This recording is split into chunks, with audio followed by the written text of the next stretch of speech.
I'm really happy to be here today with Nate because Nate is going to teach me all about enchantment.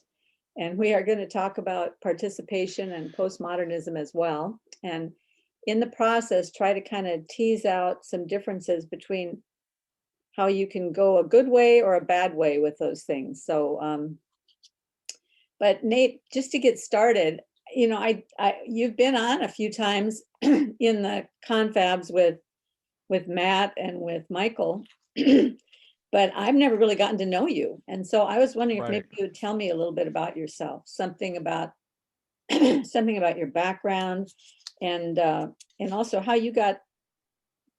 I mean, I feel like you are so widely read. How did you get the curiosity to get so widely read, and then how did you get interested in this whole issue of enchantment?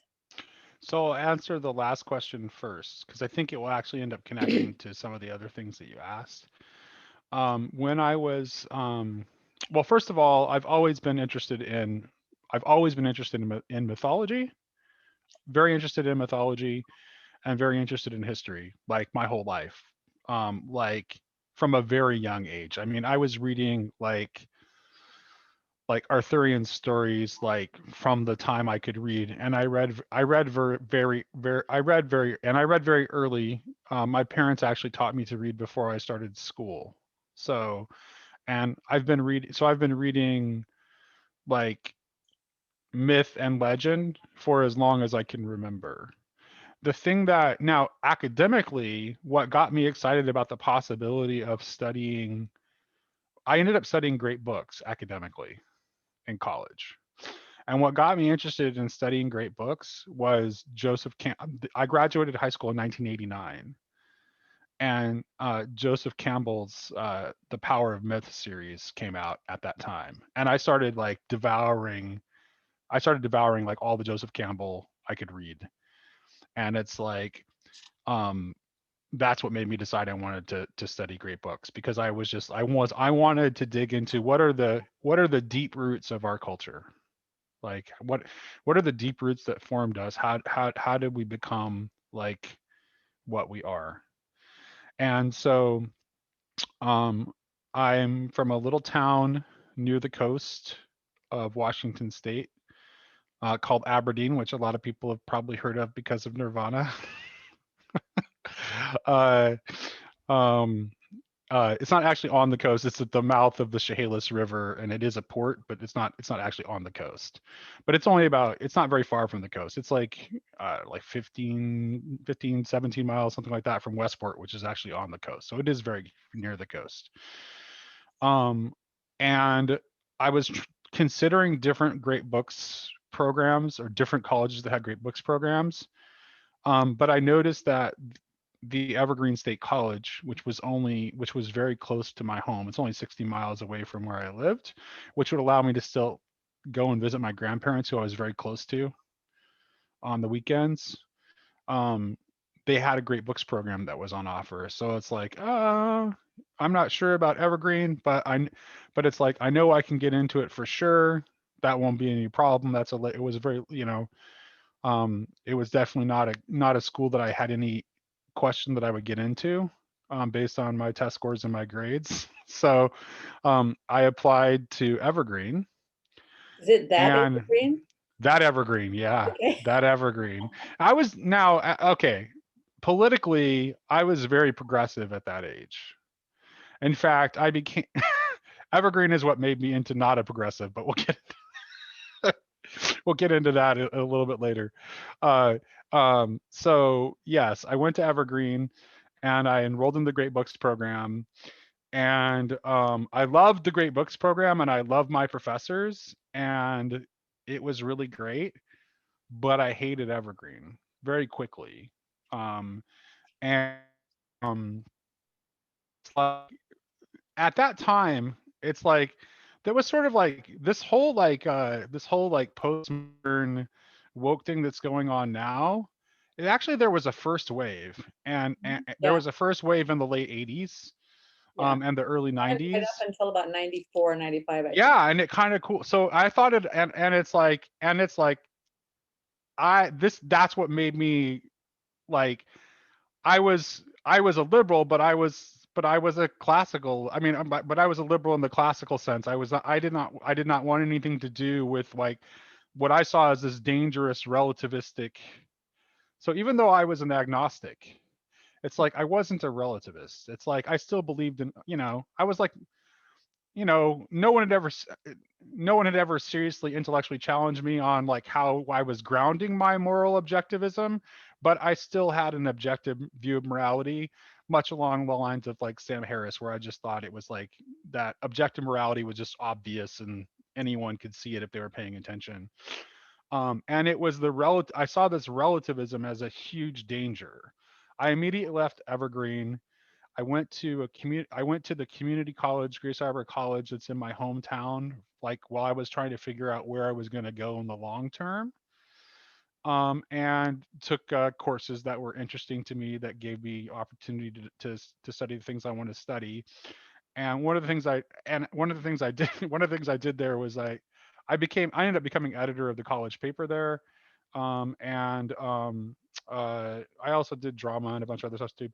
But the reason I bring up that is like I can remember writing like at this early time. I can remember writing op-eds for the college paper about how we needed to shut down all of these like early critical studies courses that were starting up at that time, and how they were a threat, and how we needed to restore um, uh, we need to restore great books and the Common Core, and that like college students need to be learning what the foundations of our civilization are. They need to be learning how to think, not what to think.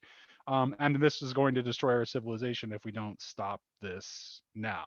so, and this the whole thing. I was like by that time, by the time I was at Grace Harbor College and writing those op-eds, I was a full blown like Rush Limbaugh listening to neocon, right? So one of the things I'm doing is reading National Review, because that's just the magazine that all young neocons read. And so I'm reading National Review and I see an ad for college in Southern California, Thomas Aquinas College. And it's like, um, uh, I applied and got accepted to Thomas Aquinas College. I was working during the summers. I was working as a line cook. Um, That's fun. so yeah, I started off as a dish. It's funny. This is how I became. Let me tell you how I ended up becoming a line cook. I started off working in the summers at a restaurant in Westport, which is a beach resort town, and they make in beach towns on the Washington coast. You make your money in the summer, and the winter is totally dead. So you need to hire extra staff for the summer, which is the busy season.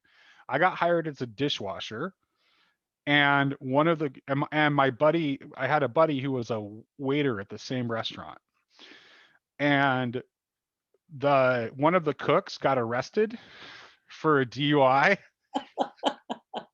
And my buddy goes to the owner and says, "Hey, Nate's a really good cook. Like, you should give him a shot."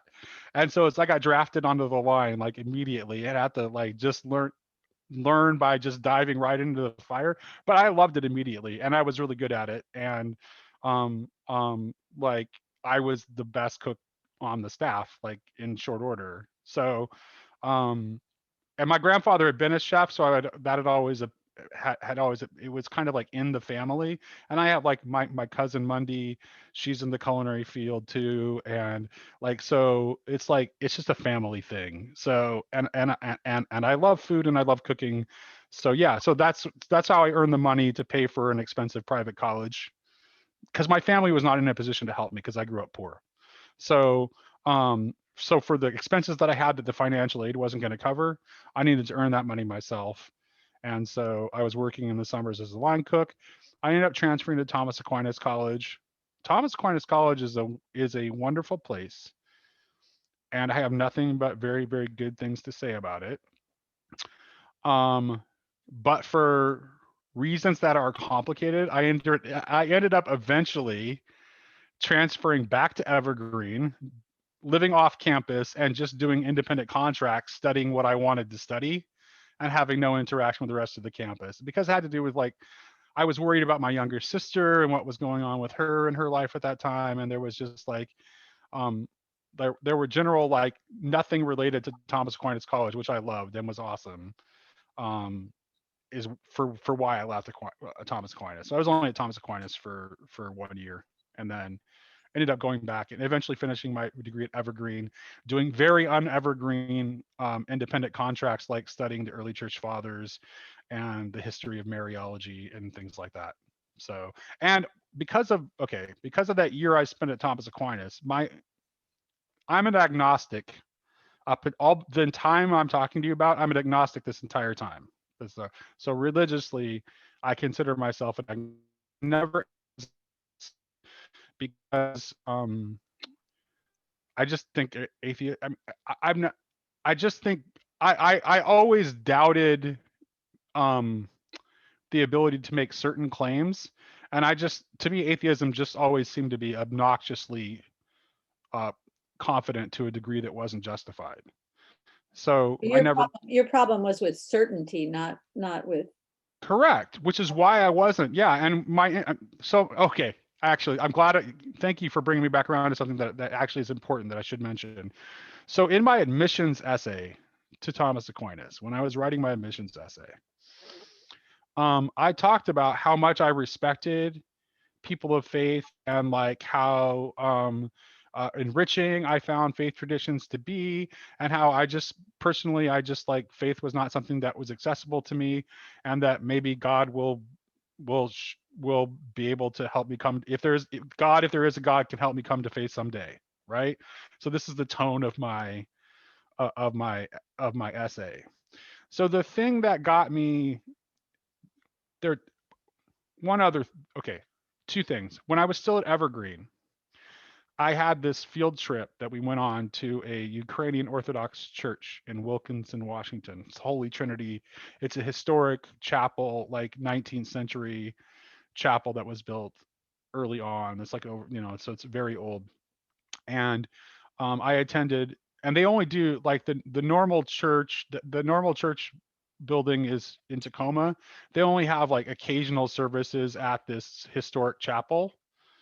And one of my professors at Evergreen, Patricia Kravchik, she was Ukrainian Orthodox, and so Can I ask a clarifying question there? yeah, So is Ukrainian Orthodox, is that Eastern Orthodox? Because my first husband's family was Ukrainian Orthodox, but because they didn't have a Ukrainian Orthodox church there, they went to the Catholic Church, but they didn't seem to have a problem with the connection.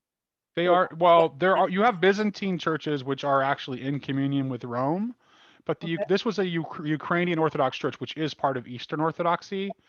okay. So yeah, this is an Eastern Orthodox church. It just happens to be an ethnically Ukrainian expression, and the service that I went to was in old Slavonic, so it was in Old Church Slavonic, and that being in that building and witnessing that liturgy was like a profound experience. It wasn't enough on its own, but it put a little seed of like something. It's like I went from being an agnostic who was like, there almost certainly isn't a God, but I can't make that claim with certainty, so I'll just won't make any claim at all, to one saying, there might be a God. But I still can't make any certain claim, so I'm not going to say there is a God either. But boy, I really think now after this experience, I think the probability curve is it's altered, right? My possibility horizon has changed somewhat. Okay, so back to where I write like, faith would be wonderful, but I can't see myself coming to faith at this, but if there is a God, maybe that will change. So I mentioned there's this old German Jesuit priest on campus at Thomas Aquinas College. And he's not like Jesuits kind of have a reputation for being kind of theologically liberal and socially politically liberal. This guy was not that. This guy was an old school German Jesuit who actually was originally from Spokane, Washington. And he taught at Gonzaga for years. But anyway, yeah, Father Steckler introduced to him because there's this like there's this it's considered an honor that and on a rolling basis students are allowed to go and dine with the priests at Thomas Aquinas College because the priests always have like the best liquor, the best cigars, and the best food because they all love cooking and they always have like really awesome cigars and really good liquor. So it's something everybody wants to do. So I'm invited. So my turn comes up, and when I'm introduced to Father Steckler, he says to me, he looks at me in the eye and he says, "Oh yes, Nathan, I remember you. You're the one who thinks he's an agnostic." And I was kind of mad. I'm a very high agreeableness, personable person. So I didn't like show any anger. I smiled and laughed and took it in stride. But secretly, I was kind of seething a little bit. I'm like, okay. So I drank a lot in college. I drank a lot in college. Mhm. And particularly Thomas Aquinas College is like, it's in Santa Paula. It's kind of like, I mean, it's not exactly the middle of nowhere, but but the campus is pretty isolated, and it's like there's not a lot to do. And so I did a fair amount of drinking, um, and like LSD and marijuana. It's bizarre. It's very weird. I was very. I did nothing. I was like the person who did nothing in high school. Like I was like no teenage rebellion. Got reasonably good grades, didn't make any trouble.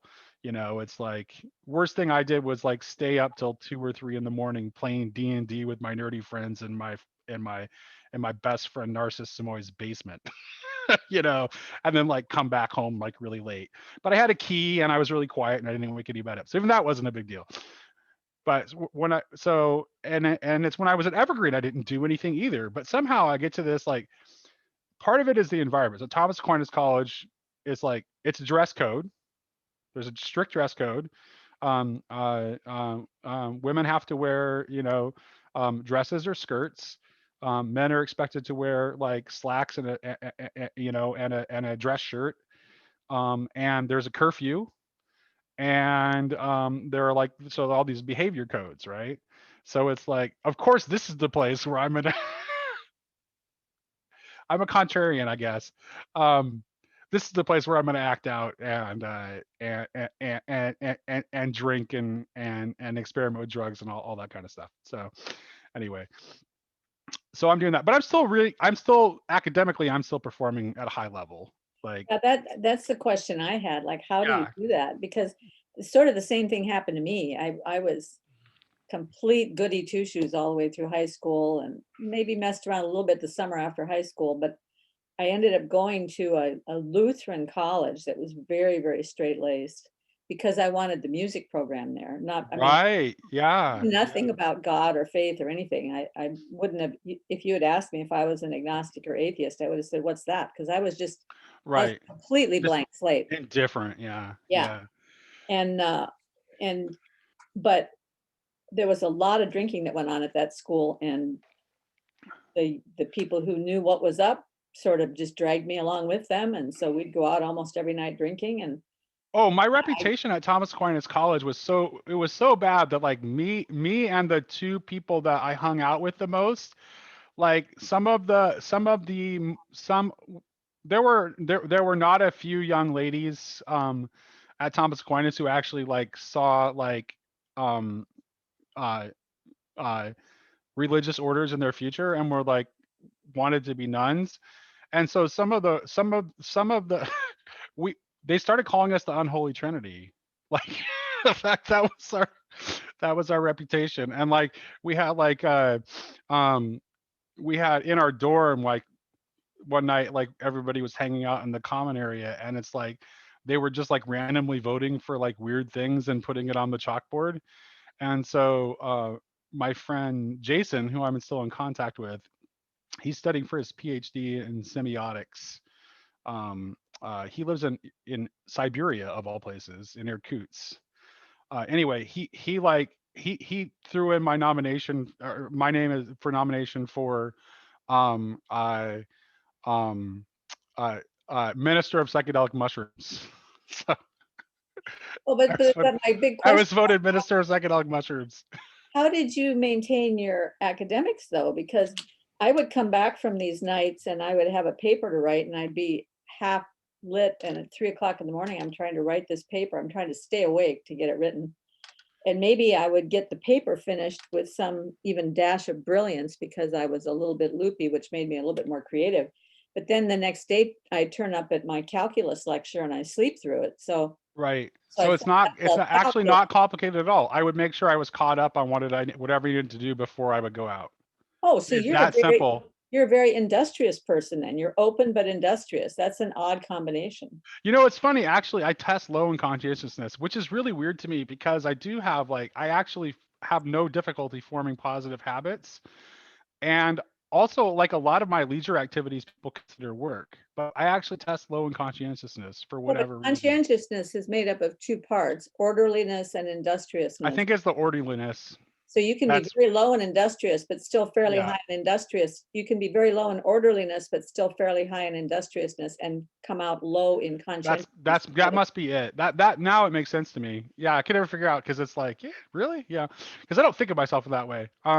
Like, yeah, even in my work, and in my jobs, I've always kind of had a reputation as being like a real workhorse too. But I am not super organized. At, Mhm. that's an understatement. I'm super disorganized. But I have my own system. It's not like I can't, I'm able to access information or things when I need to. I'm rarely like in a panic, like, where I can't find this or I can't access this. Anyway, on the Lutheran Connection, really, really funny note on the Lutheran Connection. Like, we had one Lutheran professor who was a very old school conservative German Lutheran. Her name was Karen Zedlick. She is she gave me the one B that I got, and I was so mad too because I know that I earned an A. I mean, like, I was the first person done with my final. I knew I nailed it, like, and the grade that I had earned up to the final I knew warranted an A. She ended up I asked her, like, how did you give me a B plus? And, like, first of all, they encourage you not at Thomas Aquinas, they encourage you not to even look at your report card and not to care about grades. So it's like, that's the one thing that's sort of a little bit evergreenish almost at Thomas Aquinas, but it's like they want you to be focused on actually learning and not necessarily worrying about your grades. But I did look at my grades because I did care. And I went to her and I'm like, how did you give me a B plus? And she's like, she told me straight up, it's like, because I knew that you showed up to my class stoned one time. And it's like that's was like a show of such disrespect that could not bring myself to give you an A. So Mm. tough. She was a good teacher though. She really was. She was good. She was tough but fair. But so it's a little bit like Michelangelo when he would always put a scar on his finished work so that you could say it was never quite perfect. So the reason I brought up the drinking thing, there's actually a reason why I brought it up, and because Okay. it's actually part of the story, because what part of my my initial conversion process, my intellectual conversion, um, that the spur for that was that I I had a really bad hangover and could not be woken when I had arranged for the Thanksgiving holiday to go with my dorm mate to his family's house in Novato, California, for Thanksgiving because it was too short a break to go all the way back to Washington, and it saved me more money for doing other things that I would rather do. um, you know, um, so um, so I didn't make it. So I'm like stuck in a dorm, and it's like I still had that thing that Father Steckler had said, like, kind of like reverberating in my mind. So it's like I went to the library and I got like a big stack of Chesterton's Orthodoxy, C.S. Lewis's God in the Dock, and and G.K. Chesterton's autobiography, which actually one of my professors did specifically challenged me to read that. Who I wrote, by the way, this is kind of funny too.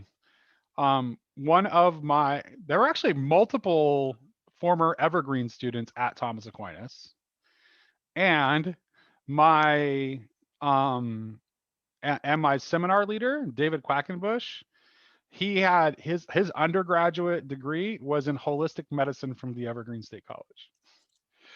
Now his master's, and he was working on his PhD in philosophy at the time, and he'd already had his master's from Notre Dame in philosophy. So he ended up going to Notre Dame for his graduate studies. But as an undergrad, he was at Evergreen. So there's kind of like, you wouldn't expect that. Although the one Well, thing I that mean, I think it's not that unusual, because if you think about, like Steve Jobs went to Reed College. He never finished, but he went there, and that was completely kind of open, weird right, kind of school. yeah, Um, Reed, right? yeah, yeah, very Not yeah, dissimilar yeah. from Evergreen. Reed's just like a little bit more academically rigorous version of Evergreen. Yeah. So And yeah. and maybe it's a kind of a magnet. That kind of school is a magnet for people that are think differently. Well, the other connection is that both Evergreen and Thomas Aquinas, all classes are conducted in the Socratic method. So they're more like graduate courses in that way, where it's not lecture. Hmm. It's all Socratic dialogue that's about a text. So this is a thing that's in common. So it's way more effective at Thomas Aquinas than it is at Evergreen, because at Evergreen it's like you can't rely on the students to have actually read the dang text, and they'll just talk on some random social justice nonsense that they want to talk about, whether it's actually in the text or not. Whereas at Thomas Aquinas, if you actually say something that is a radical claim, someone will immediately be shouting text at you and expect you to give a citation, because everyone does the reading. So it's just a very, very different environment. Anyway, so I read those books, and it's like by the end of that, it's like, okay, it's like I know I'm at least a Christian, but I don't want to be Catholic. I very specifically don't want to be Catholic.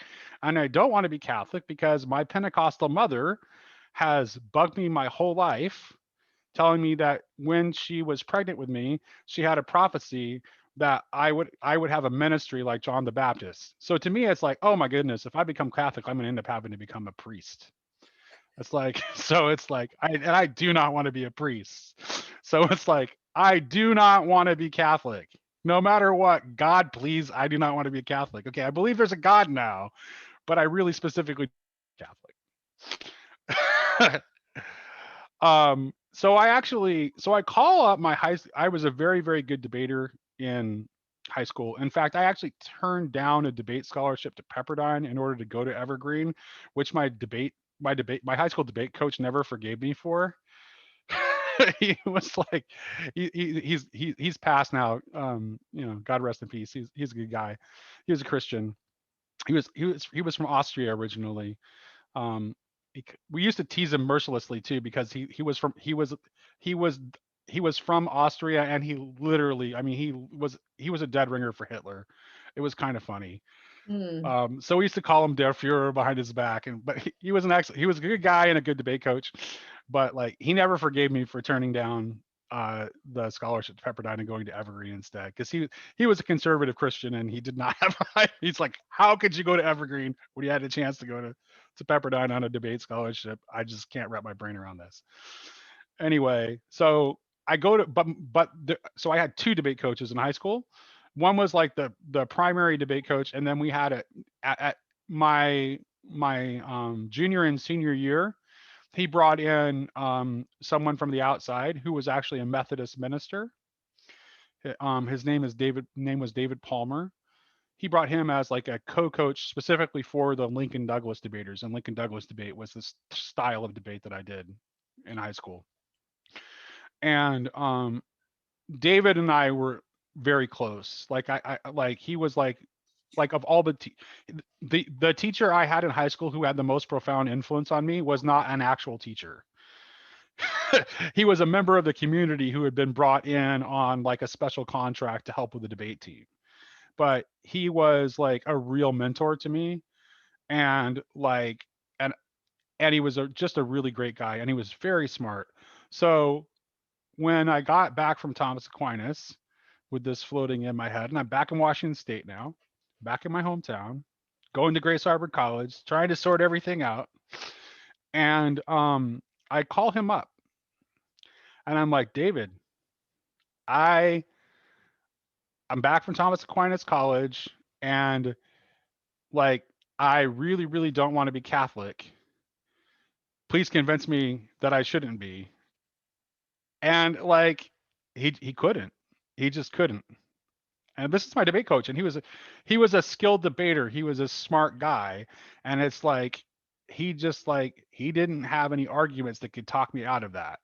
So it's like I start RCIA classes, and I'm going to convert to being Catholic. I'm looking to transfer to. I was looking into transferring to the Franciscan University of Steubenville, which is one of the few colleges that um like has a similar curriculum to Thomas Aquinas College. In fact, like Thomas Aquinas College, I actually wasn't able to transfer any of my previous credits when I went there. So when I went to Thomas Aquinas, I was starting over as a freshman, which was one of the being young and impatient. That's one of the reasons I left. Is like, it's like I had to give up all those credits from before and start over as a freshman here, and it's like I love it, but do I really want to wait? All this extra time, even though this is a really awesome experience. So anyway, that was one of the factors for me leaving too. But I could transfer my Aquinas credits plus everything else to Steubenville. So I was looking at transferring to the Franciscan University of Steubenville, and I I became Catholic in 1995. I was confirmed in Easter of 1995, and then I met a girl. like and I was literally like about ready to transfer to Franciscan University of Steubenville, pretty sure I was going to be on a seminary track, and I met a girl, met a woman actually, a woman who was a couple years older than me, but already had like two kids. And it's like I like quickly ended up in a relationship. I had a daughter outside of marriage, who still lives with me and who I adore. Her name is Gloria, um, and she's wonderful, and I love her, and I'm glad I have her. But like that definitely like kind of knocked me off the path that I was on, and it's like I think maybe because of like maybe because of the guilt of that, like falling so much away from the path that I thought I that I had reluctantly accepted in the first place. Um, I think like that relationship was a disaster. We never got married. Um, and like she had some issues, some mental health issues, and some chemical dependency issues that I didn't know about like when we first got together, because it took a while to kind of like she didn't drink or anything like when we first were together, but like I followed her. Like I finished up my degree at Evergreen. I followed her out to Nevada. We lived in Nevada for a couple years.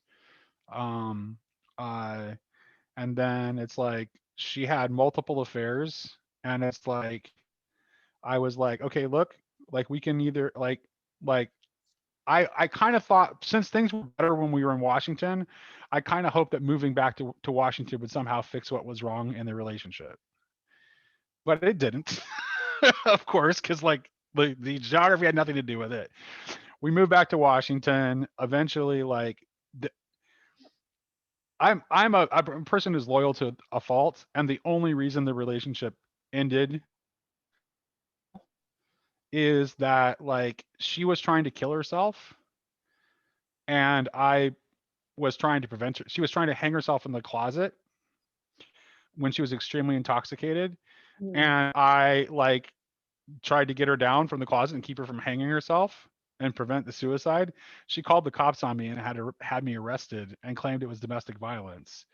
Um, my court appointed attorney was absolutely worthless, and against my court appointed attorney's advice, I like she'd already confessed what really happened to like a whole bunch of people, right? So she told the truth after the fact that yeah, I was trying to kill myself and he was trying to keep me from killing myself. He didn't do anything.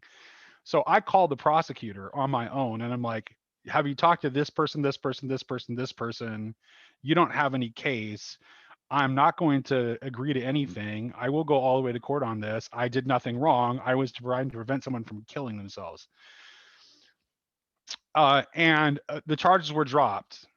But the restraining order was still in effect. And she moved in guy into the apartment by that point, and it's like, so um uh I'm trying I'm going I'm going I'm like, so at this point, like my life is kind of in a shambles. I never ended up going to grad school because I needed to like start earning money right away, right? Because it's like, well, I have a daughter to support now. And it's like, so cooking is what I had done, so that's what I turned to. So it's like I started a culinary career. And so I moved after that, I moved back to my hometown. I'm like, well, it's like I'm not going to be able to go to grad school for the foreseeable future. Um, so why don't I find the most talented chef I can find and kind of like apprentice myself to that person to see if I can do something in this field that I've already kind of landed in. So I did that, and I found like um there in my hometown there was this restaurant called Mallard's Bistro, and the chef owner of that restaurant was, I don't know how he ever ended up in Aberdeen, to be honest with you. Like he was like seriously like he was actually like in a former like uh uh um he'd formerly won commendations from the Escoffier Society. Like Craig Claiborne had named him one of the top 10 chefs in America in the mid 60s at his peak. Like he had had a restaurant in Eugene that was like profiled in Bon Appetit. Like this guy was serious. He was Danish and European trained and like completely legit. So it's like, in fact, one of the best compliments that I ever got in my entire life was when Chef T, like we had one Christmas, he gave me a copy of Culinaria and a 5-star 10-inch Heinkel chef knife for Christmas, and he said, he just wanted and he said, you have the most encyclopedic knowledge of food of anyone I've ever known, like, and this is coming from him, that meant a lot. So I was like, that was a really good compliment. So yeah, so that's what I'm doing. And then I moved back to Olympia, and I started dating a woman who was friends with my sister. They were both students at St. Martin's College together, and I'm still working in kitchens, and um actually no, I'm actually okay. I moved back to Aberdeen after I met. So I was actually in Olympia first, and I'm getting time mixed up here. I was in Olympia first, where I met my first wife. She was and I thought like, hey, I'm not screwing it up this time. She was really smart. Like her like measured IQ was over 160. She was a poet. She was an artist, and she was, you know, from what I thought was a good, stable family. And so I actually moved her to Aberdeen with me to take this job at Mallard's. And we like lived together for a while. And then we got married in 1999. Um, and then my son Kenneth was born in July 4th, 2000, 4th of July baby, and I was still working at Mallard's. I kept that job for a long time because I really loved it. Like I was learning a lot from Nils, and he promoted me to being his sous chef. And it was you know, it was like almost like a father-son relationship. Like I was very close to this man, but Nils started drinking himself to death, and the restaurant is falling apart. And it's like, and as much as I love the work, the hours are really long, and I have to work every holiday and every birthday. And I'm missing, and I have two kids now, because by then I had custody of my daughter. So and that was a long process unto itself. Actually, one of the waitresses that I worked with, her and her husband had just come into an inheritance, and they actually paid for my attorney fees to help me get custody of my daughter, which I'm eternally grateful for. That was just like such a kind thing for them to do. Um, um, in any case, um, oh yeah, so the kids are still pretty young, and it's like I'm missing everything, and Nils is drinking himself to death, and I love him too much to stand by and watch him do that. And it's like a lot of the staff was like basically just telling me to take over, but it's like it's his restaurant, and it's like, and I just don't want to be there. It's like, and I also don't want to enable him. It's like if I actually just take over entirely and take on like just all the duties and let him just basically sit in his office and drink, it's like it might be good for my career, but it's not the right thing to do because I'm enabling him.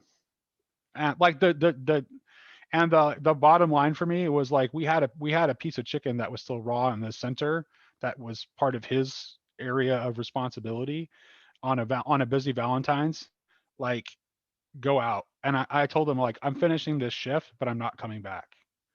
Like I just can't like you won't, you're not controlling yourself. This is not working, and I can't stand here and watch you do this. I love you, Nils, but I can't watch you destroy yourself. And so I ended up getting a job in sales. Like I started doing like a retail sales in the electronic on commission in the electronics department at Sears, and did surprisingly okay. But they would never promote me to full-time hours because like they had this weird like thing. So like this is like in early 2000s dollars, I was making like about $40,000 a year working 29 hours a week because I ended up being really good at sales for whatever reason. I didn't, maybe because of the speech and debate background and just being relatable or what, I don't know.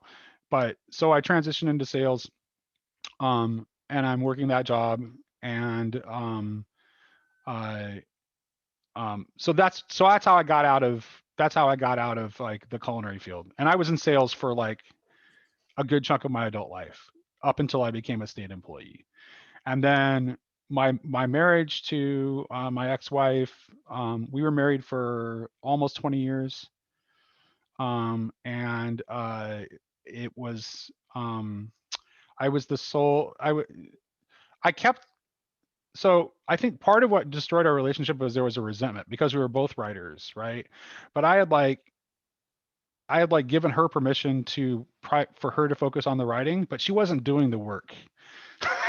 So she wasn't like, she has all this talent, and it's just like she's kind of just like, and she had all kinds of health problems too. There were a lot of like eh, she had some serious health problems. She almost died at one point. She got really heavy, like uh ended up having weight loss surgery, losing a lot of weight, starting to get healthy, but she's still not actually like writing as much as she should, considering that like I'm supporting the family entirely, as a salesperson, then eventually a sales manager. And she's not working, and she's also not really making a serious effort. If she had been actually making a serious effort to get her writing published, I wouldn't have cared.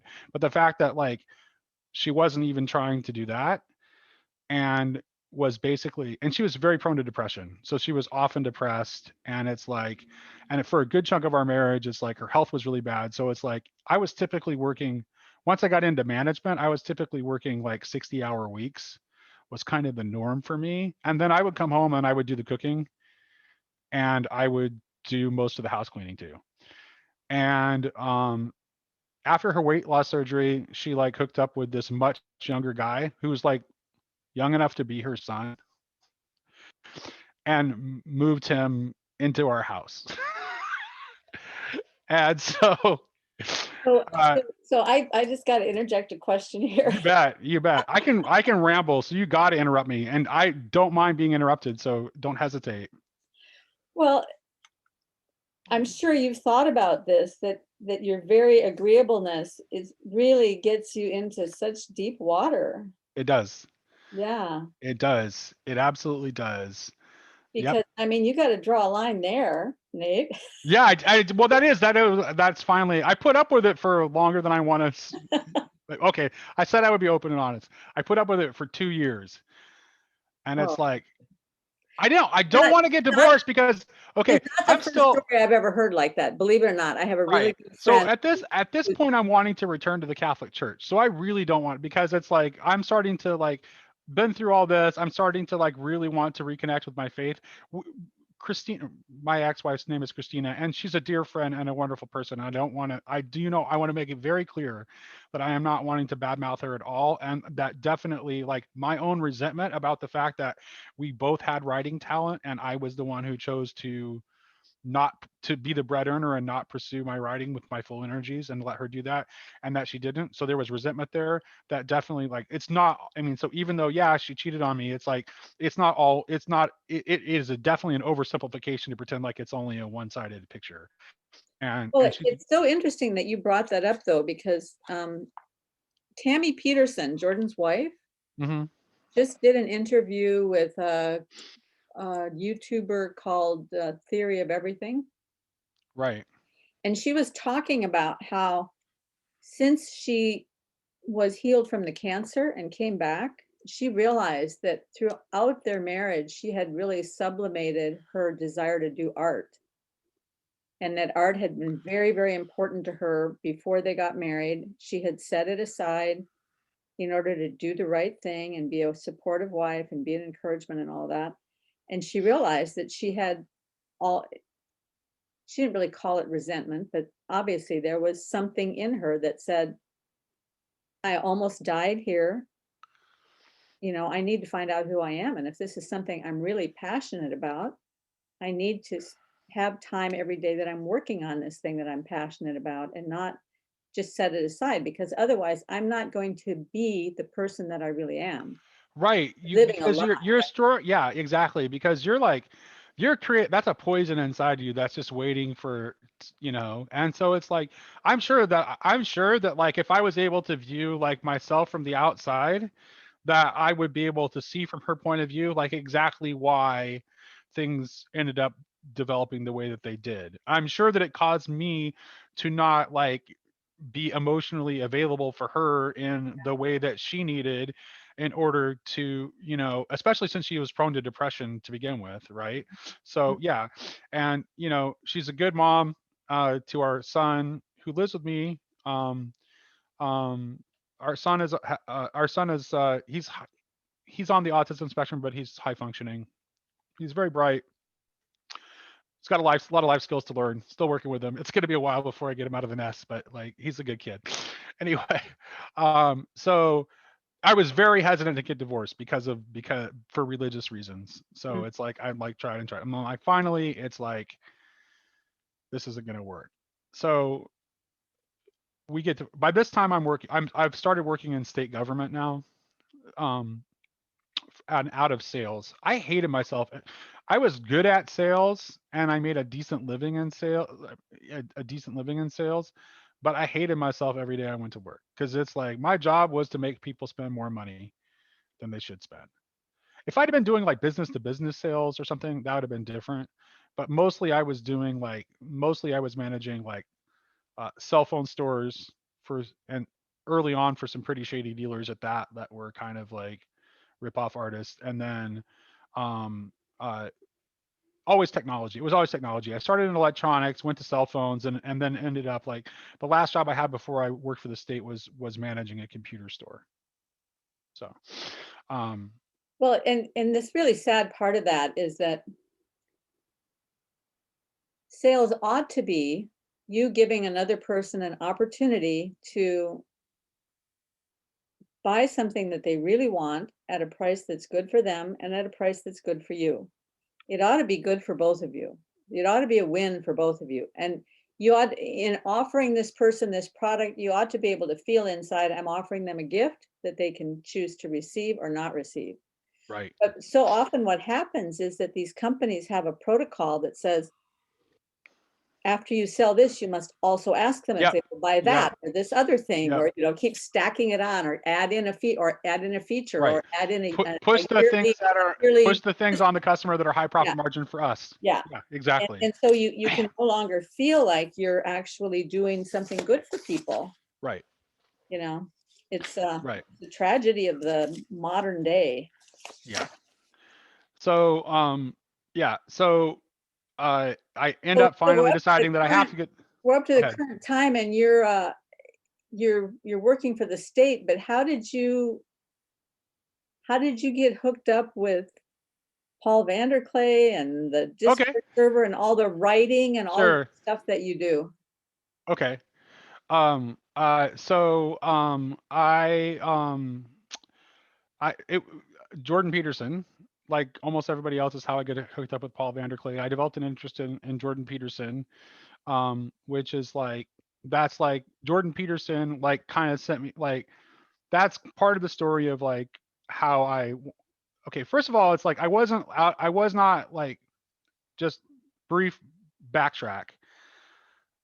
My ex-wife and I went to a Pentecostal church. I was raised Pentecostal. We went to a Pentecostal church in my hometown when I was working at the Bistro um, for several years with my kids, and we really loved it there. The pastor of the church was the father of one of my good friends from high school, and he was a librarian by trade, and uncharacteristically well read and intellectual for a Pentecostal minister. So that was, and it was also, and I love the music, and that always makes it easy to stay in a church because it was like the church was like mostly Southern transplants, and church like had like very wonderful traditional Southern gospel music that was really great. And they let my son when he was really young, they let him like go up on the stage and play the tambourine, and we were very welcome. And there was a disaster there at one point. They had the disastrous thought of trying to make me a youth pastor, which was a terrible idea because um I just it's not that I'm not articulate, but it's just like I'm not hip. So it's like youth pastor is the wrong role for me. Anyway, yeah, that was kind of a disaster. But in any case, so it's like, so I kind of like, but after that, it's like I never really like found another church that I really was comfortable in. And like eventually it's like, so the agnostic doubts like start creeping, it's like maybe I just fooled myself, like, because my initial conversion was it was an intellectual conversion, right? And if it's an intellectual conversion, it's not that tough to deconstruct, because eventually if you're looking for arguments, you'll find something that will be persuasive, right? So I'm back to kind of like agnostic slash spiritual but not religious, right? um and then it's like I discovered Jordan Peterson, and it's like, oh well, maybe that thing that I discarded, it does have some value after all. And then I started reading a bunch of David Bentley Hart. And but then the book that like really made me, oh, and I've discovered Paul by then too. And actually, here's the funny thing about Paul. What made me stick with Paul, I actually didn't like the first video that I saw with Paul was one of Paul's was one of his monologues, and I'm like, nah, like, he's not that dynamic. His production values are crappy. What's with PowerPoint? I hate PowerPoint. It's like, to me, PowerPoint is like, I've always had like this sort of negative bias against PowerPoint, and like PowerPoints are a crutch for speakers who are not dynamic enough to hold an audience's attention without. Because I was a very highly decorated platform speaker, so I kind of thought I knew something about like what makes for good speaking, and PowerPoint was not part of my. It's like maybe your rhetoric needs to be better. Maybe you need to work more poetry in or something. It's like PowerPoint is not it. In any case, like, so I didn't really like the style of it. But then I saw one of his conversations, and I'm like, this thing that he's doing this is such a profoundly good thing to do. This is such a pastoral thing to do. That's what made me stick with him. Is like that is no one else is doing that.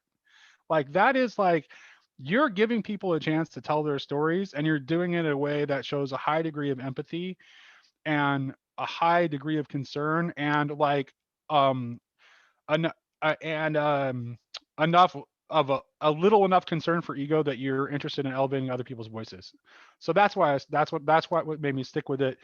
Anyway, and then my own reading, like by the time I found Paul, I'd already like, okay, like I'm really, really about ready to dive back into Christianity.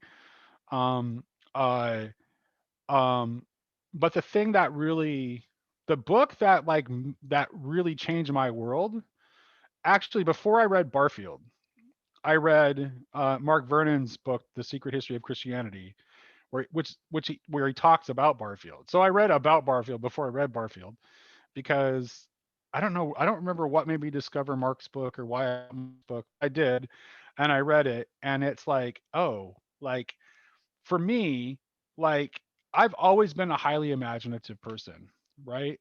So I write poetry, I've written drama, I've dabbled with some short fiction, and I've always like, and I encourage imagination in my children, right? So like when my son Kenneth when he was getting old enough to start doubting Santa Claus, I'm like, why? I believe in Santa Claus. Like that was my response, right? So it's like, so I've always had this impulse to lean into imagination, and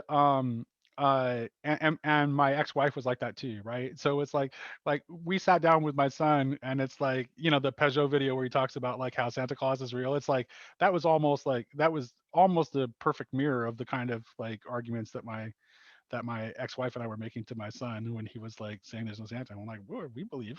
Like, how can you? So, um, and uh, so that to me, that like that Barfieldian notion of like believing in the imagination as a truth-bearing property, that was like the missing piece for me, because it's like that, like, because I always remember, if I go back to that admissions essay I wrote for Thomas Aquinas, right? Like that's why Father Steckler was able to say to me, "Oh, Nathan, you're the one who thinks he's an agnostic," because that showed where my desire was. That showed what I wanted to live into right there, and he was able to see that. But I needed something to give me permission to live into that, to where it's like, this is the story that I want to live. And then but then the funny thing is that once you start actually living into that, it transforms you, and it becomes even more a part of you, and it gets deeper into you. But I had never my approach to faith had always been through like rational argumentation and propositional statements, like prior to that. So it's like this completely changed the entire way that I think about faith. So by this time, I know I want to be a Christian, and and at this time, my wife and I, my new wife, we've been married. We'll be married. We'll be married. We've been together for 5 years, but we'll be married 2 years in, because I was a little bit hesitant to get married again after like my past experience. So I didn't immediately. I mean, I really, really liked my wife like right away, but uh, uh, we've we'll we've been married for 2 years now. But not this past January that just happened, but in January 2020, my wife and I flew out to Iowa to as volunteers for the um, Andrew Yang's presidential campaign. Um, Whose and campaign? Andrew Yang's. Oh, Andrew Yang. Yeah. Okay. So we were volunteers for the Yang campaign in Iowa, and it's like uh while we were in Iowa, we went to um we went to a CRC church in Iowa. The part of Iowa we got sent to was heavily Republican, which Northwest Iowa? yeah, Northwest Iowa, yeah. Sioux Center and Orange City is where we Yeah. were.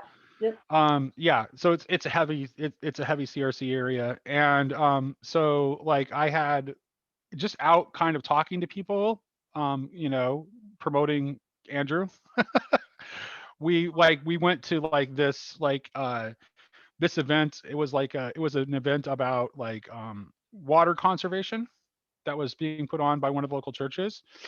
And after that presentation, I met the pastor who was there, and I started talking to him, and we started talking about like uh, Jonathan Haidt and Leo Tolstoy and Jordan Peterson, and uh, we really hit it off. And I'm like, hey, I'm like, we'll come back on Sunday, and we'll come to your service and check out your church, and then maybe they'll give us a chance to talk again after church, and then we can exchange information because we really hit it off. And it's like I want to stay in touch with this person, and I am actually still in touch with them. In fact, I have he asked me to proofread something for him that I have to get on this weekend because I've put it off for too long and I need to do that. Anyway, just super great guy.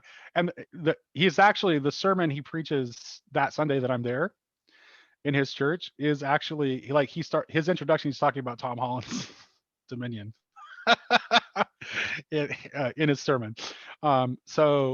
He's in our corner. Yeah. Actually, like there's a lot of parallels, at least in terms of intellectual interest with him and Paul. So it's like, and as soon as I get back, COVID hits, and it's like there's nothing I want to do more than go to church. Unfortunately, like even to this day, it's like none of the churches like I so much want to go to church that like I'm even like the only church that's in my area that is actually having services in person is actually like super close to my house, and it's like it's a Baptist church. And it's like no. So I haven't wanted to go bad enough to go to the Baptist church yet. So I'm just kind of patiently waiting. Like my son in this process, my son is becoming, he's becoming a man in his own right, and he has his own thoughts now. And my son like drops his bomb on me, and he's like, Dad, I think I want to be Anglican. And I'm like, what? Because like when I was trying to be talked out of becoming Catholic, like the one thing I never considered, well, I didn't. It wasn't the one I didn't consider becoming Jehovah's Witness or Mormon, or but the the one any like you know remotely small Orthodox form of Christianity that I never considered was Anglicanism, because for the same obvious reasons that most people discard it, because like how could you think that a church that was founded under the conditions that it got founded was the church to join. So I never considered it. So it was kind of like, where did you get this? And it's like, and then it's like he's like he works on me over he kept working on me over time. And he's like, he um he did two things. He did two things. One of them was just a silent argument. It's like he was talking to me about it, and then he's just like, and then he just all he does is he points at my bookshelf, right? And it's like my bookshelf is like I would say probably of the theology books on my bookshelf, probably more than half of them actually are written by Anglicans. And he knew that, which is why he's like he's pointing at my bookshelf. He's like, he's like all these Anglican theologians that I like and read. And then like the other thing he said to me, which resonated with some of the arguments that I've been reading in the theologians that I was reading, is he made this claim. It's like, historical circumstances aside, what the Anglican Church actually is in its more conservative, like high church expressions, it is the historical continuation of the ancient British Christian tradition. It is just like, so it's like, so he's basically making this argument that it's but he's basically making the argument that effectively what it is an English speaking expression of Orthodoxy. Um, um, in many ways. Uh, and he knew that I'd always been attracted to Orthodoxy. In fact, like, because I have since that first experience I had in that Ukrainian Orthodox church back in the late 80s, it's like I probably would when I was trying not to be Catholic, I probably would have become Orthodox even then, except for like the part of Washington that I live in, there's just like there are no Orthodox churches anywhere even remotely close to me. It would be like quite far. So that's why I didn't. And it's like at the time when I was deciding to become Catholic, it's like there was literally a Catholic church in walking distance. So it's like at that time it was like 90 miles to the nearest Orthodox church, or I can walk like 4 blocks Mhm. to the local Catholic church. So that's part of it. So that's why I ended up becoming Catholic when I was in that seeker mode in the first place. Anyway, so like he's talked me into attending the Anglican church with him as soon as I'm able to do so. If I don't break down and go to the Baptist church down the street between now and then because I want to be in church so badly. In the meantime, are you watching the messages from the Anglican pastor who's nearby online? Yeah, I'm following. I've streamed some of their services, and um, I I've like I've sent emails to their info box, but they haven't responded, which is like slightly irritating. But they may not have the staffing or whatever. But you probably shouldn't have an info box if no one ever responds to it, because they send you an automated message saying that they'll respond within 2 to 3 days. Because I've just asked for like, hey, can you give a date? Might be nothing like no. It's not like I've just a simple thing like, hey, do you have any idea when you might be doing in-person services again? My son and I are want to be in services as soon as they're available, and no response. So I keep checking. Yeah. So we'll see what happens. Well, my daughter, who is now 26, went to elementary school at a very, very small little Christian elementary school that was founded by an Anglican pastor, and a tiny little Anglican church. The chapel of the church maybe would seat at most 100, because there were no more than 90 children in this school at any one time in the sixth grades of the kindergarten. And they would fill out the chapel with their teachers. So there were sixth grades, so there were six teachers. So there's like 96 seats in this chapel. Right. Yeah. And he was such an amazing man, because he didn't start this school until he was 40, and he was 94 when she finished her sixth grade there. And during all that time, he was a vital part of, the headmaster of the school, and loving on the kids and getting to know the kids. And I had nothing but positive experiences there. Always enjoyed the Right. chapels, always enjoyed the kind of music, very traditional, old fashioned music. And they didn't have a sound system, they didn't have musicians. He had a little, like, I think it was probably a little reel to reel or something, and he would Right. turn it on and this music would come out. Very, very bad sound system, but they would play the background for the hymns, and then the kids would sing the hymns along. And but Yeah. the Yeah. school was very strong on memory work and working through the first segment of the trivium. So it was a wonderful basic classical education, and That's fantastic. gave her a good grounding. That's Even really though then great. she went to an evangelical junior high and high school, which just screwed everything up Yeah. Oh really no. bad.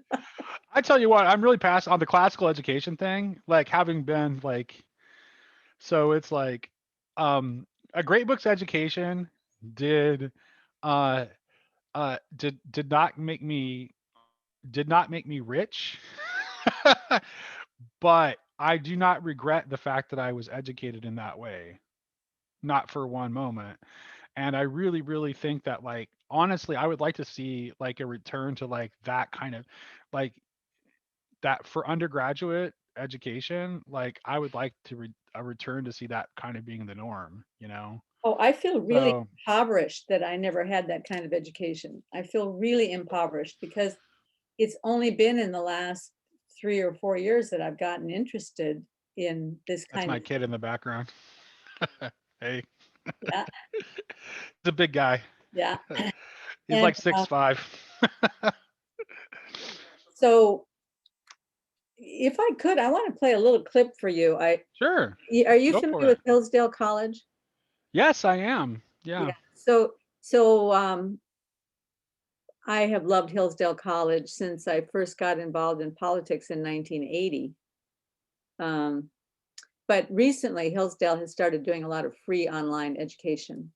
All you Yeah. have to sign up for it for free, and you can learn Right. anything. So I just recently signed up for their Intro to Western Philosophy, and Oh, Larry Arnn, who's the head guy of the school, did the intro to the first episode, and he just had this little piece right at the end of the intro that I thought it would be really good to kind of lead off on our discussion of let's go. this Twitter thread that we wanted to take apart here. So All right.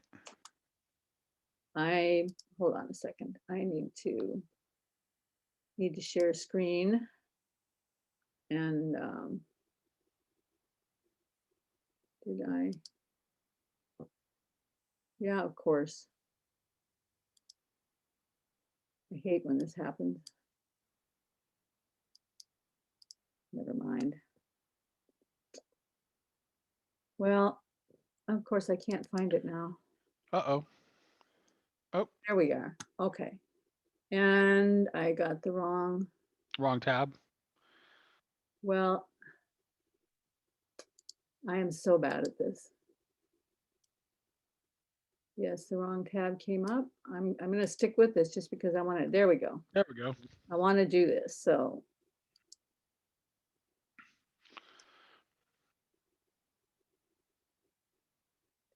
and of course my internet is sloggy. Yeah, So problems really. I was he's been, worried. I was worried earlier today, but it cleared up. yeah, So up until this point, he's been talking about the history of thought and how it is that goodness and wonder are what lead us forward in considering what life is all about. And it looks like it's not going to work at all. uh-oh. I am sorry to our listeners. Maybe we'll catch it next time. Can you just summarize the gist of it from memory? Well, basically he's saying, and he said it much better than I did, that up until modern philosophy, there was always this idea in philosophy that if you are following the path of trying to understand where goodness leads, you ultimately end up in theology. But Yeah. the modern move has been to cut off the head of that and say, well, we can't ask those questions. Right. We can't find the answer to those questions, so there's no point in asking them. So it just cuts the head off and says we have to stop here. And if we stop here, then what it does is open the way for you to say, well, then I'll just design the world that I want it to be. And that inevitably leads to totalitarianism. It inevitably leads to power plays, and that's the move we're in right now, because we Well, cut the yeah, head off of philosophy. yeah. Well, and this is just like, it's not just in philosophy, but it's like it's in all in like in all areas. In both modernity and postmodernity, you've set up this like possibility space where you can operate, where God is just, it's automatically like ruled out as an answer. So it's like you cannot pretend be to be discarding something in good faith that you've never seriously engaged in. They just closed God off from the possibility space to begin with. So there was never a serious engagement. It's like, that's why it's like, to me, it's like the serious, like deep Christian Neoplatonic tradition, it was never refuted. It was just discarded. We just moved on past it. It was it, and we have such a recency bias, and we so believe into this myth of progress that we just think that, well, it's old, so what's newer has to be better. And if it was any good, why isn't anybody talking about it anymore? So like, and then when we go back and look at it, we're not even able to see it because the because after the Cartesian split, it's like we don't even have the ability to go back and read it and understand it properly, because we've integrated those Cartesian dualisms so much into our thinking that we cannot go back and look at it and understand it in the way that would have been understood when it was written, because we can't undo that block that we have. Maybe that's one of the advantages that I have in not being widely read and deeply academic. Because Well, I mean, I never bought into the whole Descartes thing. I had to learn Right. about Descartes in my undergraduate work, but Right.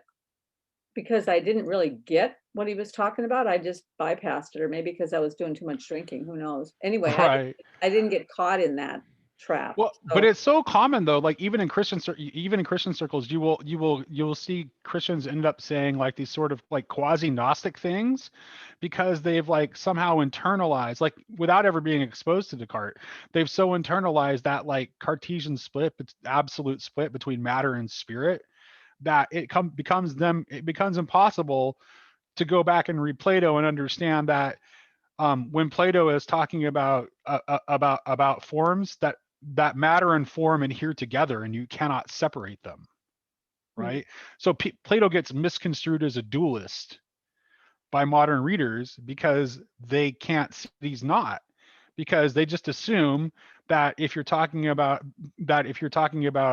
things that seem like spirit and things that seem like matter, well, those things are automatically separate. So they read their Cartesian point of view back into Plato, or the well, or Neoplatonic Christian theology. well, So looking at it for me, looking at it through the lens of what it means to me to paint pictures, to attempt to make art, yes, you can't possibly separate the finished work from the person who made the work. You can't right.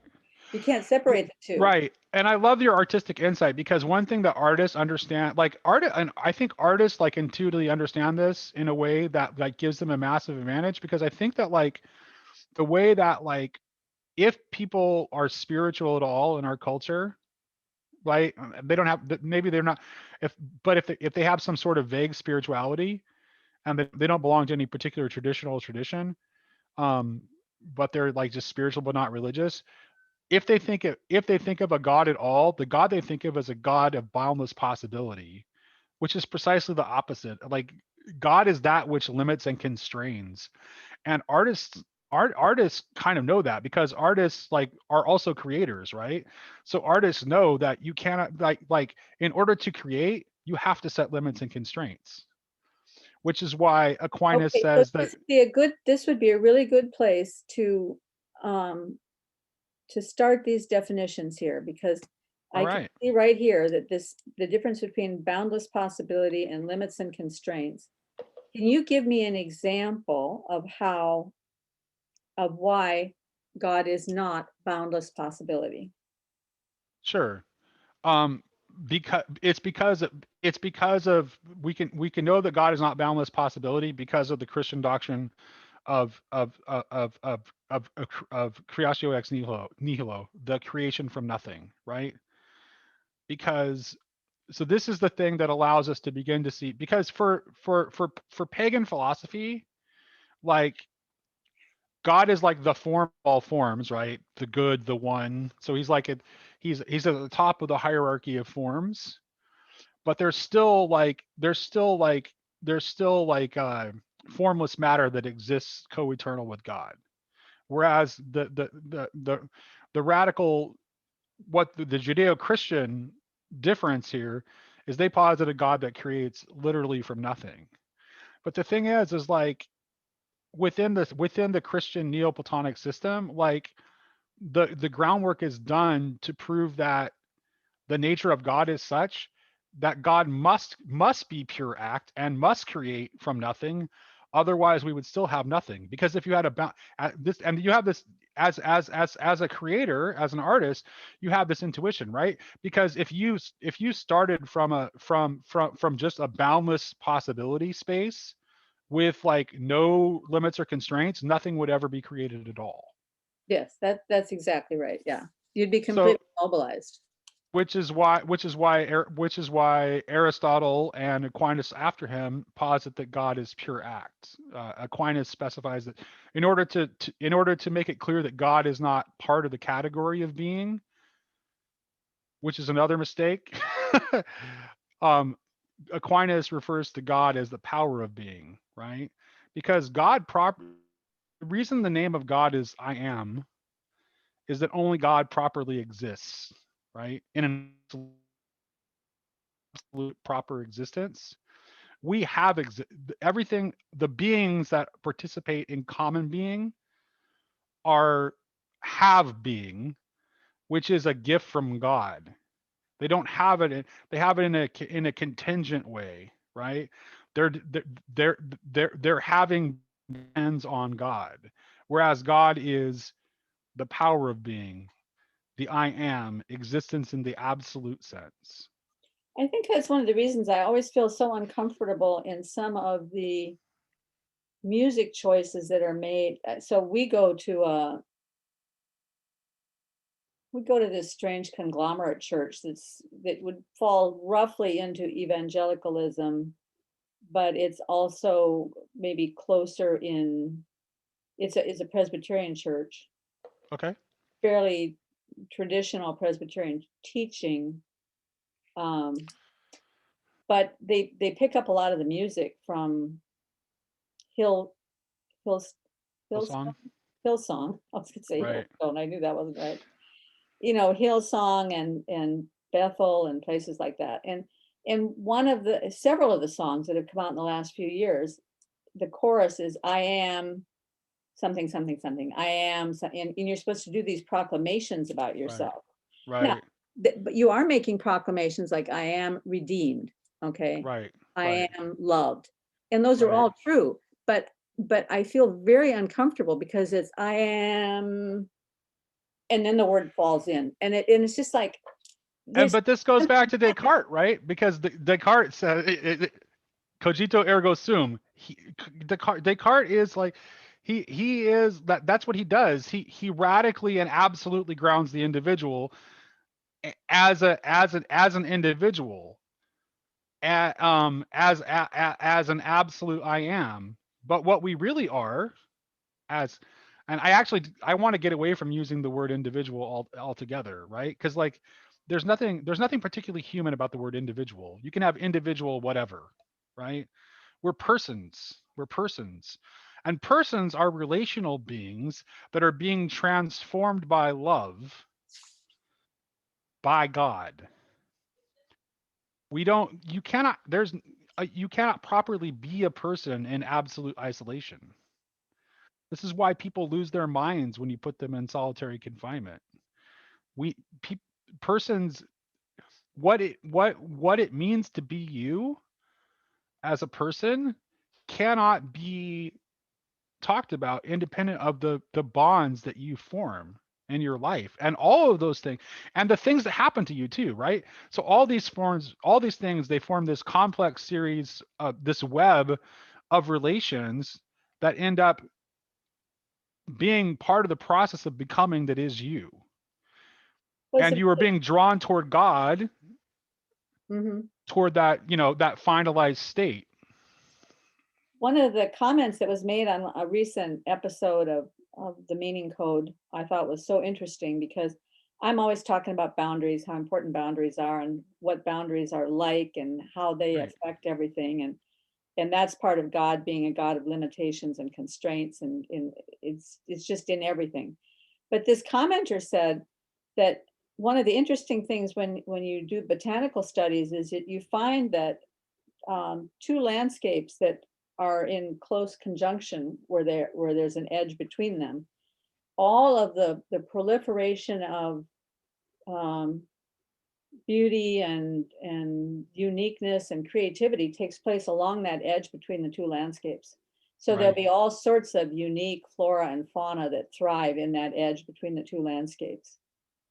And I was thinking about that in terms of human connection with others, that the me and the not me, it's important in learning my own boundaries to know that I can't be too permeable. I can't let my husband bring a woman come and live in the house with us. Right? So I can't be too permeable and allow all these things to come in. I can't let other people take over my life or treat me like a floor mat or whatever. There needs to be a proper boundary between me and the not me. But if there is a proper boundary, and if the other person has a proper boundary, all the beautiful connecting things happen at that edge between the two of us. So we each get to be fully who we are, but then there's this beautiful thing that happens that comes out of the connection, comes out of the relationship. And then that's magnified when you get into community, because then there are all these interacting relationships all throughout the community. Right. There's an interpenetration. So instead of having this absolute separation between subject and object, it's like they interpenetrate one another. Like you like there's there's there's something that happens like in the in between in the exchange. In fact, that's even one of the things that you learn in art is if you want your painting to be, I mean, they always say every square inch of your painting has to be interesting and visually beautiful. But I mean, there still has to be a focal point. That's a topic for another time. But if you want every square inch of your painting to be beautiful and unique, you can't just have straight edges going through it. You have to have interlocking edges. Right. Where those edges are interlocking, that it slows the viewer down a little bit, and it also does this interpenetration between shapes, and it locks things together, and it gives stability to the whole painting. And you'll see that if you look at value shapes on some of the old classic paintings, the dark and the light will fit together like that, like interlocking shapes. Even if the person's gown might be, straight lines coming down the gown, when you look at the way the light and the dark are working in the gown, there are these interlocking shapes taking place. And all of that is part of what makes it visually captivating. And yeah, so the interpenetration thing is very, very important. Super important. I wonder if we could jump in. We probably are just going to do one point, and then we'll finish up maybe with another episode where we do Sure. more of this. But I just Yeah, give people absolutely. a little taste of why we got started on this. It's been Sure. really fun getting to know more about you. I see Yeah. so many places where our backgrounds are kind of linked up in interesting ways, but I'm not going to go into that now. But the reason I contacted you about doing this conversation is I had seen this Twitter thread. Right. And this Twitter thread of somebody called Woke All Distance. Yes. I Are you familiar with this person? no. Okay. Don't So know. I went and looked up one of his appearances on Benjamin Boyce's channel, just so I would kind of know what he was about. His academic background is in theology. Okay. Yeah. So I didn't, when I read it, I couldn't tell where he was coming from. I couldn't tell if Right. he was saying this is a good thing or this is a bad thing.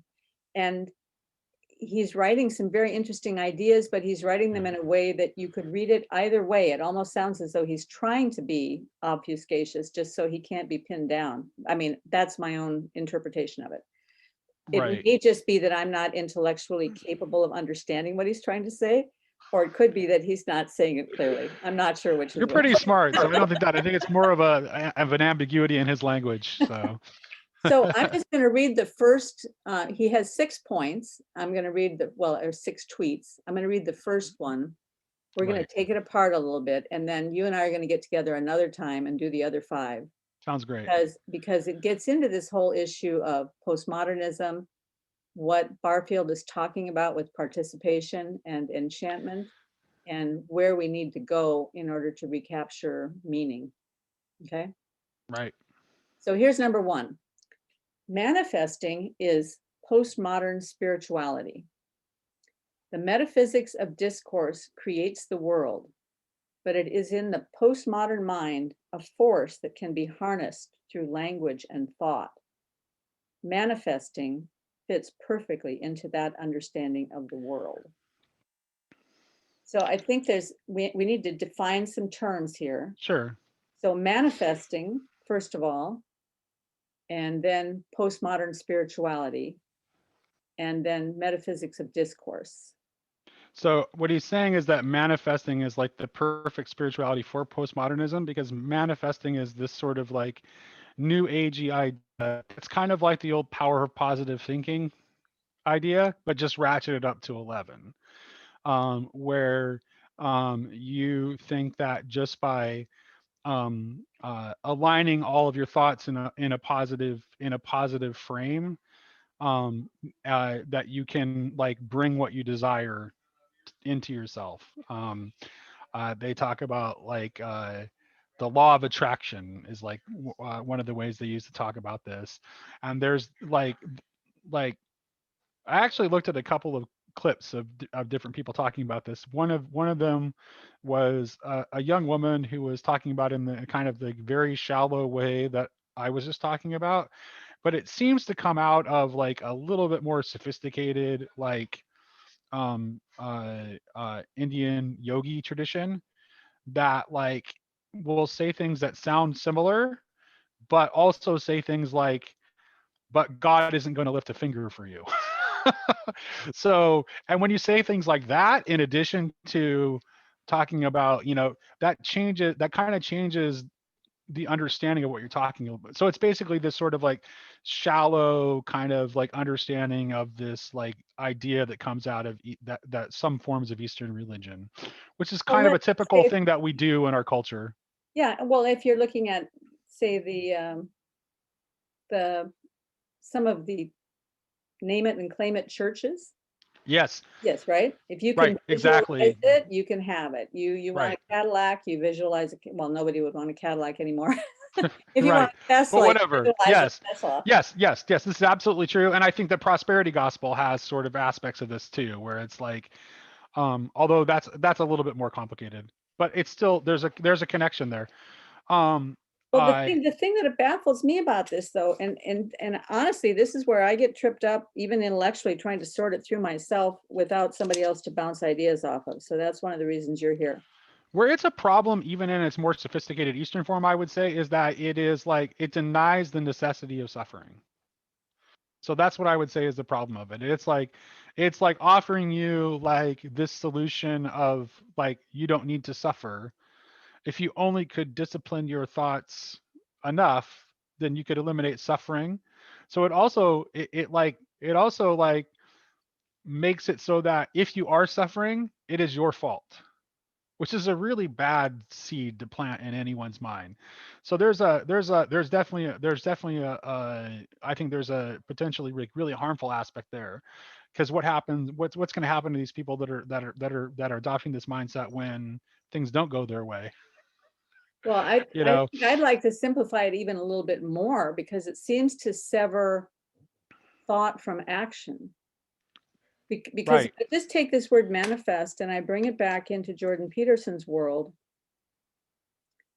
one of the things that captivated me about watching him when I first started watching him, most of what he was saying were things I'd already heard and knew and that God had taught me over the years. And I had a clear record of the way that those ideas had built in my life. But then he started talking about how every moment you're alive, you're facing a field of infinite possibility.